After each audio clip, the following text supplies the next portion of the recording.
So then guys, Apple have announced a new iPad Pro with an M5 chip inside of it. At last, after about 18 months since we got the iPad Pro with the M4. And I, for one, been waiting for this new product to come out, just like I cannot wait to announce to you guys the product that I've been working on too, what I'm going to reveal to you guys in the very near future. More details are going to come about it soon. So yeah, make sure you definitely check that out when I do make a video about this, but that's a story for another day. But the main thing that we're going to do today is that we're going to compare the M4 iPad Pro to the M5 iPad Pro. We're going to do a review of specs to see, first of all, the initial differences that we've got there. So iPad Pro M5 versus iPad Pro M4. And with that, let's get started right away.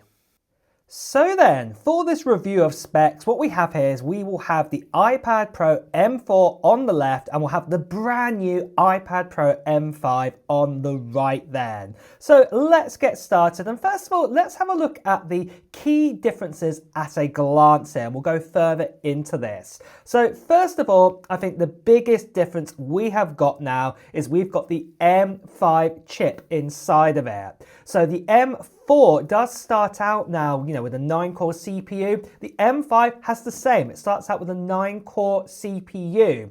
So this is the bin down version. So this is 6 efficiency cores, 3 performance cores. But if you go for the higher storage options, you do get more here. So what you actually get now is you get the likes of the 10-core CPU, so that's 4 performance cores, 6 efficiency cores, but we still got the same 10 GPU cores, and this is exactly the same on the binned and non-binned version. But after this then, you've got the RAM. Now the RAM has definitely changed here. We've actually got now a baseline amount of RAM of 12 gigabytes.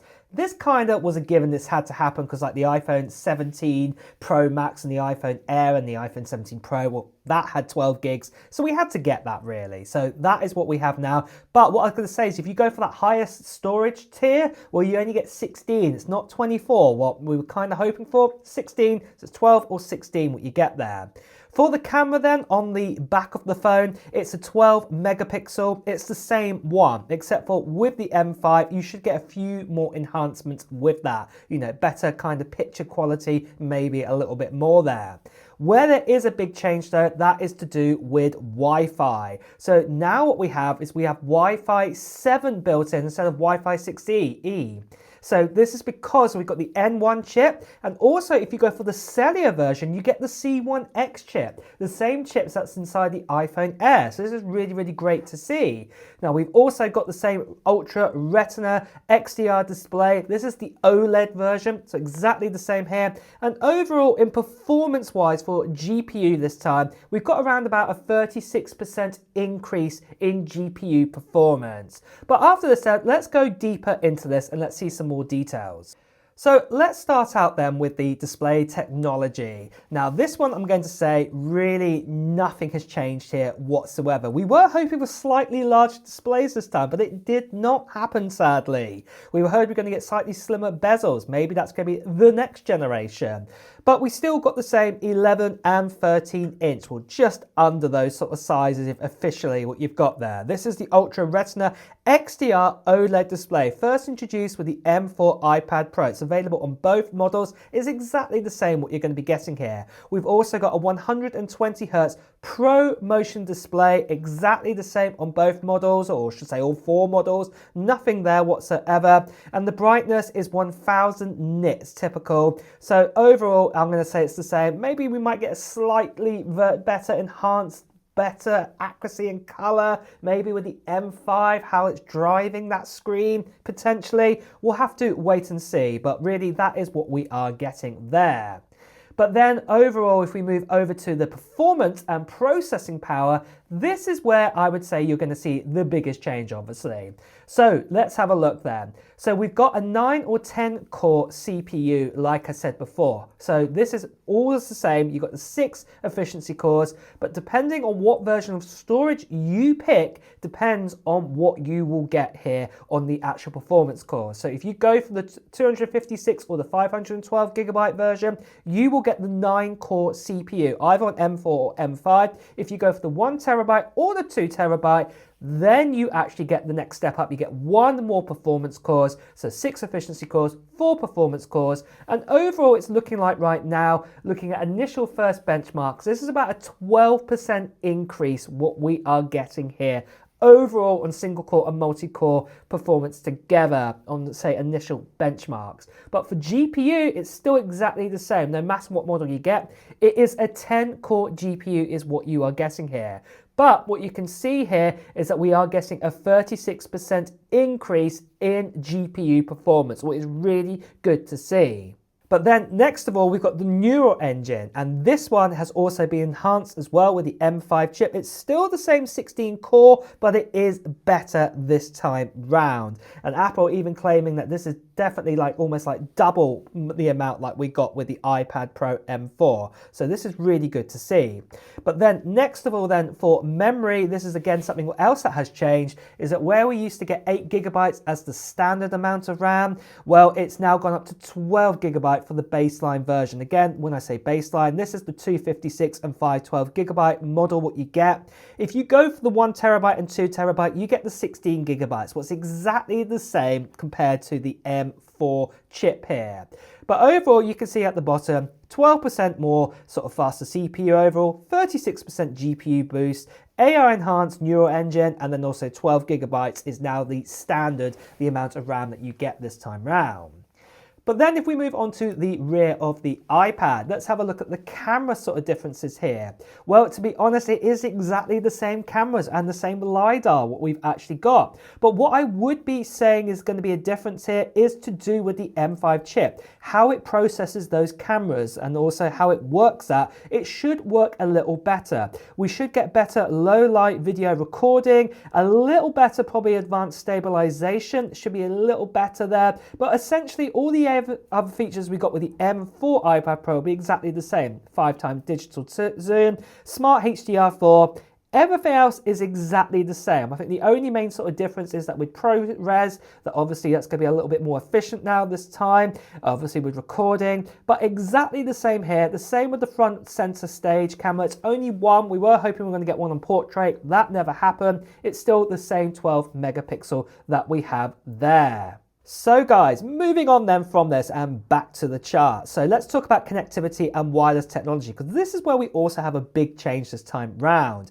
Where we used to have the likes of Qualcomm driving, say, the majority of Wi-Fi, Bluetooth and cellular and all of that, this has changed now. It's all of Apple's own ones this time round. So this time we actually have Wi-Fi 7, what is great news to hear. This is powered by the N1 chip, the same chip that we're finding in the likes of the iPhone 17 models and the iPhone Air. And this also gives us Bluetooth 6 and also Threads connectivity. So this is really great to see as well. We've also got the same sort of Thunderbolt, USB 4 speeds here, what's great. But also if you pick the cellular version of the iPad Pro with the M5, you also get that C1X chip. This is the same chip that you got inside of the likes of the iPhone Air this time. Now, it hasn't been declared officially from Apple, but I would say that if you had a cellular version of the iPad Pro M4 and you've got the cellular version of the iPad Pro M5, in theory, you should get better battery life, even though Apple haven't officially declared this. But I would say you probably would, because obviously the C1X chip is doing such a great job with cellular there.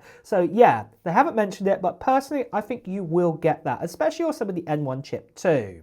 So then guys, just quickly, I want to tell you about the new channel giveaway we are doing, and it is for this right here. It's for a iPhone 17 Pro Max in Cosmic Orange. It's also got 256 gigabytes of storage, and it's also got a physical SIM card as well, because I know some countries out there, you know, don't take eSIMs just yet.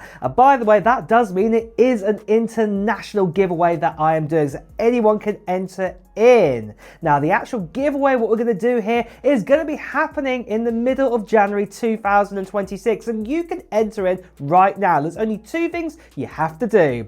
The first thing is what you can do right now is just put down into the comments below of what technology gear you're hoping to get before the end of 2025 or even into early 2026. Put it down into the comments below right now. Now, the other thing what you need to do is make sure you subscribe to the channel and hit that notification bell, because near mid-January time, I'll be making a video giving you even more details about the giveaway for this iPhone, and you won't want to miss out on that video. So like I said, make sure you subscribe and hit that notification bell, because more information about this will be coming out around that time.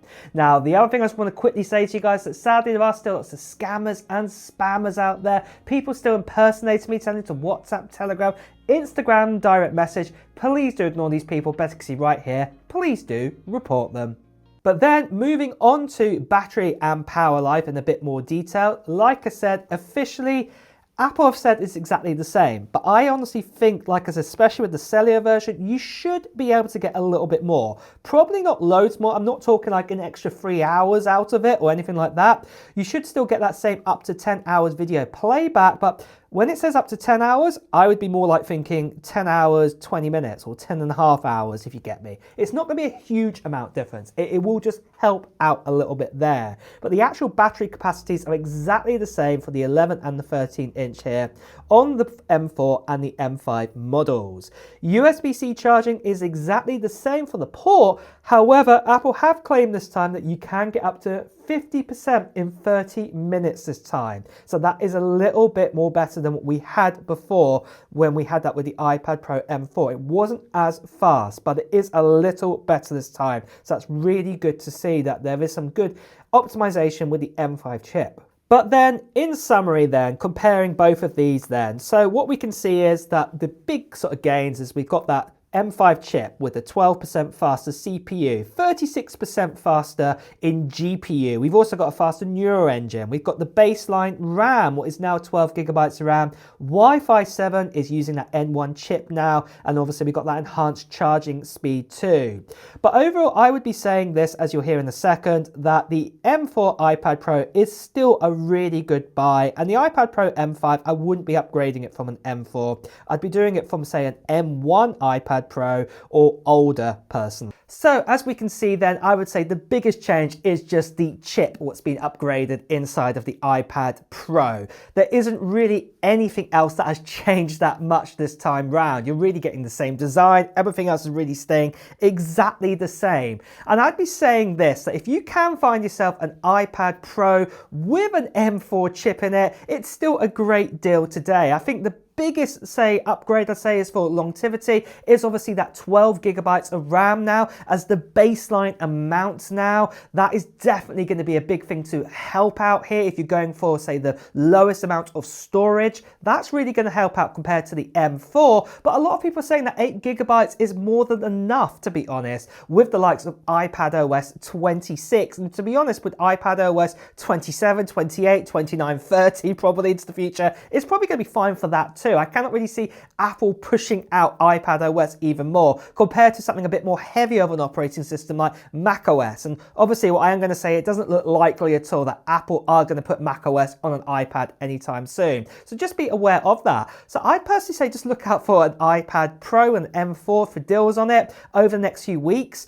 You know, if you want to do that, if you do want the best, get the iPad Pro M5, because that is still a great offer too. And obviously when those iPad Pro with the M4s, they run out of stock, I'd still go ahead and buy yourself an iPad Pro with an M5 inside of it, because obviously it is going to be the best one you're going to get there. But like I said, I can only think of a few scenarios where most people are going to really take advantage of that higher GPU amount there. Like I said, it's around about 35 to 40% increase. And really 13% in CPU is not a lot in performance there. So I really cannot see the biggest gains there, but it's up to you guys at the end of the day. But what do you think of the iPad Pro M5? Are you going to get one, or are you going to skip it? Or maybe you're going to go and hunt out an iPad Pro M4? Well, let me know in the comments below. And on that note as well, guys, it's time to wrap up the video too. So if you have enjoyed watching it, please do press the like button. As always, if you want to hear the latest Apple news, reviews and comparisons, make sure you subscribe to the channel and hit that notification notification bell. Until next time, guys, I'll see you really soon. Take care. Bye bye.